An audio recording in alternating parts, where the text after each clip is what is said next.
नमस्कार। जिंदगी में कामयाबी के लिए सकारात्मक सोच का होना बहुत ही आवश्यक है। जो व्यक्ति आशावादी होते हैं वो मुश्किल से मुश्किल हालात का सामना आसानी से कर लेते हैं, लेकिन जो लोग निराशावादी होते हैं वो छोटी से छोटी समस्या को सामने देखकर घबरा जाते हैं। ज्योतिष शास्त्र के अनुसार कई बार कुंडली में ग्रहों की स्थिति व्यक्ति को आशावादी और निराशावादी दोनों बनाती है। कुंडली में मौजूद कुछ ऐसे खतरनाक योग होते हैं जो व्यक्ति के जीवन को मिट्टी में मिला देते हैं। ग्रहण योग से लेकर चांडाल योग के प्रकोप से किस प्रकार बचा जा सकता है, बता रहे हैं जाने माने ज्योतिषाचार्य दैवज्ञ डॉक्टर श्रीपति त्रिपाठी जी। देखिए। तो नमस्कार। ज्योतिष में किसी भी जातक की स्थिति को सबसे सटीक उसकी जन्म कुंडली के आधार पर समझा जाता है। कारण यह है कि कुंडली वह पत्री है जिसमें आपके जन्म के समय ग्रह नक्षत्रों और राशियों की स्थिति का वर्णन होता है। जन्म कुंडली में शुभ और अशुभ दोनों तरह के योग होते हैं। यदि शुभ योगों में की बात की जाए या यदि शुभ योगों की संख्या अधिक है तो साधारण परिस्थितियों में जन्म लेने वाला व्यक्ति भी धनी, सुखी और पराक्रमी बनता है। लेकिन यदि अशुभ योग अधिक प्रबल है तो व्यक्ति लाख प्रयास करे, लाख चतुराई करे, उसके बाद भी हमेशा संकटग्रस्त ही रहता है। जन्म पत्रिका जो है वह जीवन का मिरर है, वह दर्पण है। जन्म कुंडली में शुभ और अशुभ दोनों योग के माध्यम से व्यक्ति के भाग्य का विश्लेषण किया जा सकता है। कुंडली में ग्रहों की युति या उनकी स्थितियों से योगों का निर्माण होता है। ये जो योग है जो ये शुभ और अशुभ दोनों प्रकार के होते हैं। अगर आपके योग अच्छे हैं तो आपको अच्छे परिणाम देंगे, अगर बुरे हैं तो बुरे देंगे। जो योग शुभ होते हैं उनसे जातकों को काफ़ी अच्छे फल प्राप्त होते हैं, इन्हें राजयोग करते हैं। वहीं इसके विपरीत जो योग हैं वह अशुभ होते हैं, उनके कारण व्यक्ति के जीवन में कई परेशानियां आती हैं। ऐसे में हम आज आपको कुंडली में बनने वाले कुछ ऐसे योग बता रहे हैं जिनके संबंध में मान्यता है कि ये जातक के लिए परेशानी का कारण बनते हैं। इसलिए निश्चित रूप से आपको भी अपनी कुंडली में देखना चाहिए क्या यह योग है। पहला जो है यह ग्रहण योग है।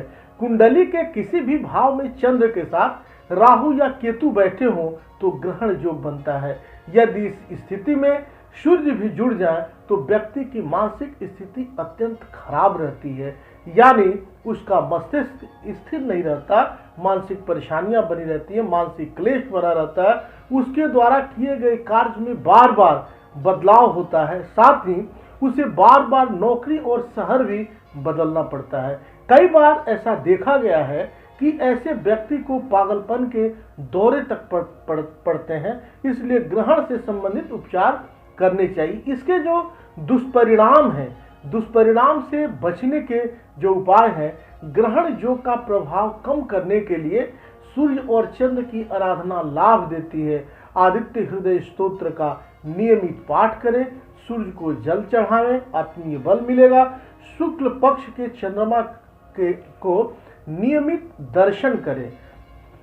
दूसरा जो है चंडाल योग। अगर किसी व्यक्ति की कुंडली में गुरु बृहस्पति के साथ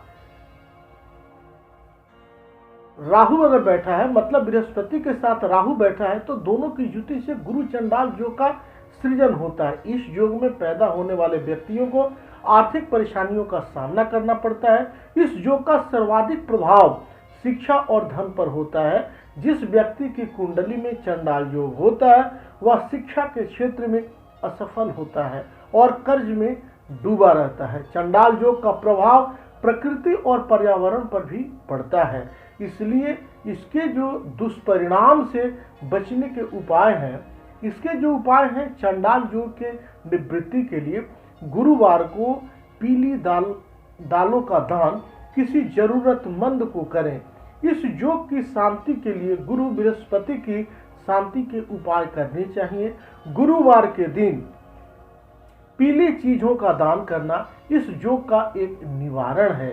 पीली मिठाई, पीले फल का भोग गणेश जी को लगाएं। स्वयं संभव हो तो गुरुवार का आप व्रत करें, एक समय भोजन करें और भोजन में पहली जो वस्तु है वह बेसन की आप उपयोग करें। तीसरा जो है षड्यंत्र योग। जिसे षड्यंत्र बोले, खड़यंत्र बोले। लग्न भाव का स्वामी लग्नेश अगर अष्टम भाव में बिना किसी शुभ ग्रह के हो तो कुंडली में खड़यंत्र योग का निर्माण होता है। जिस व्यक्ति की कुंडली में यह योग होता है उसकी धन संपत्ति नष्ट होने की आशंका रहती है। यह योग अत्यंत खराब माना जाता है। जिस स्त्री पुरुष की कुंडली में यह योग हो वह अपने किसी करीबी के षड्यंत्र का शिकार होता है। धोखे से उसका धन संपत्ति छीनी जा सकती है। इस योग के चलते कोई विपरीत लिंगी जातक भी इन्हें भारी नुकसान पहुंचा सकता है, मुसीबत में डाल सकता है। तो इसके लिए दुष्परिणाम से बचने के उपाय जो हैं, इस दोष की निवृत्ति के लिए आप देवाधिदेव महादेव शिव परिवार का पूजन करें। सोमवार को शिवलिंग पर मतलब पारद शिवलिंग पर रसेश्वर महादेव पर सफेद आंकड़े का फूल और 7 बिल्वपत्र चढ़ाएं।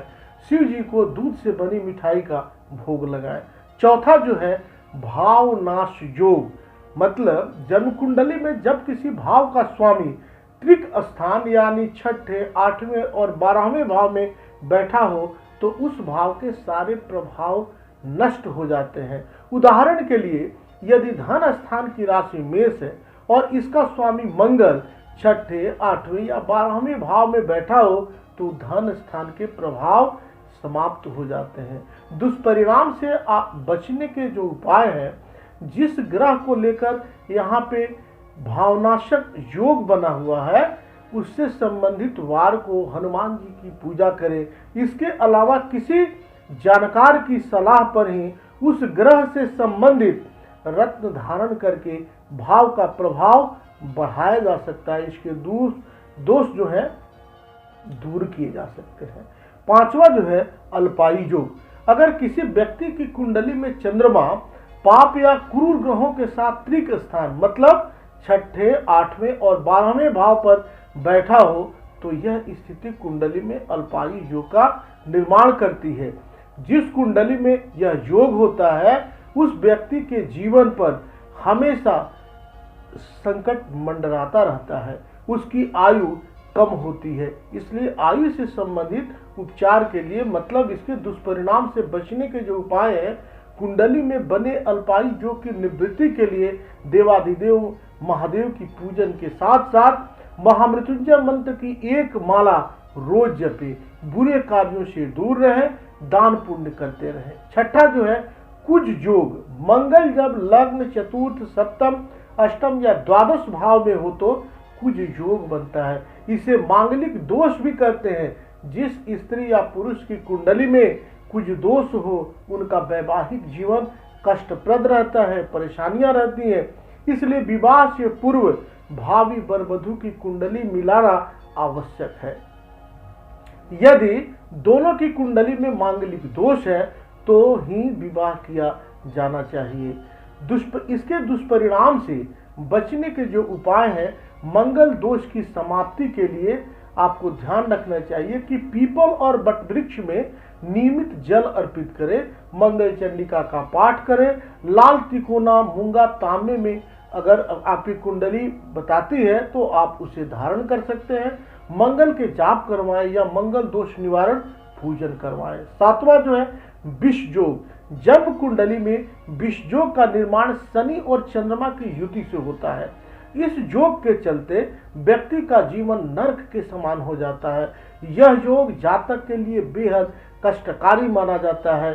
नवग्रहों में शनि को सबसे मंद गति का माना जाता है और मंद गति के लिए ही जाना जाता है और चंद्र अपनी तीव्रता के लिए प्रसिद्ध है। लेकिन शनि अधिक पावरफुल होने के कारण चंद्र को दबाता है। इस तरह यदि किसी व्यक्ति की जन्म कुंडली के किसी स्थान में शनि और चंद्रमा साथ में आ जाए तो यह विषयोग बन जाता है। इसका दुष्परिणाम तब अधिक होता है जब जातक के आपस में इन ग्रहों की दशा और अंतर्दशा चल रही हो। विषयोग के प्रभाव से व्यक्ति जीवन भर अशक्तता में रहता है। मानसिक रोगों, भ्रम, भय, अनेक प्रकार के रोगों और दुखी दाम्पत्य जीवन से जूझता रहता है। यह योग कुंडली के जिस भाव में रहता है उसके अनुसार अशुभ फल जातक को मिलते हैं। खासकर अगर जन्म पत्रिका अगर ऐसी है तो इसके दुष्परिणाम से बचने के उपाय, जिस जातक की जन्म कुंडली में या राशि में विष योग बना हो वे शनिवार के दिन पीपल के पेड़ के नीचे नारियल फोड़े या हनुमान जी की आराधना से विष योग में बचाव होता है और लाभ मिलता है। आप सब यूं ही बने रहें, मिलते हैं अगले वीडियोस में। तब तक के लिए नमस्कार, जय माता दी, वंदे मातरम।